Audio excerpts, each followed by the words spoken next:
দেশের ইতিহাসে এক কঠিন সময় পার করে সামনে এগোচ্ছে বাংলাদেশ। অন্তর্বর্তী সরকারের গত 15 মাসের কর্মকাণ্ডে এসেছে স্থিতি ও আস্থা, এমনই দাবি করছেন প্রধান উপদেষ্টার প্রেস সচিব শফিকুল আলম। তার ভাষায় উপদেষ্টাদের অবদান ইতিহাসে স্বর্ণ অক্ষরে লেখা থাকবে।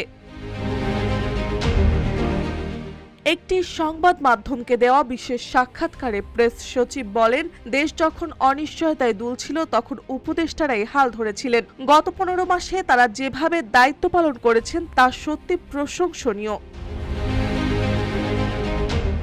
তিনি আরও জানান, অন্তর্বর্তী সরকারের কাজ প্রায় শেষ পর্যায়ে। আমরা এখন সফলতার ঘাটের কাছাকাছি। নৌকা ঠিক গন্তব্যে পৌঁছাতে যাচ্ছে। বহু মেঘের পর এখন শরতের শুভ্র আকাশ।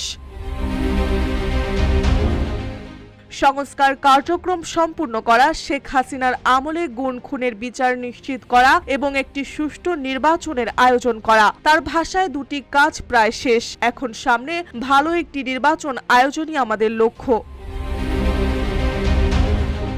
প্রেস সচিব জানান, কয়েকটি দল বাদে প্রায় সব রাজনৈতিক দলই জুলাই সনদে স্বাক্ষর করেছে। নির্বাচন ঘিরে জাতির প্রত্যাশা আরও উঁচুতে, আর সরকারের আশা খুব শীঘ্রই একটি বিশ্বাসযোগ্য নির্বাচন উপহার দেওয়া সম্ভব হবে। দেশের ইতিহাসে এক নতুন অধ্যায় রচনায় ব্যস্ত বর্তমান সরকার। উপদেষ্টাদের এই অবদান সময়ের স্রোত বয়ে গেলেও হয়তো থেকে যাবে ইতিহাসের পাতায় স্বর্ণাক্ষরে লেখা এক অধ্যায় হিসেবে। মার্জিয়া মৌ, রূপালী বাংলাদেশ।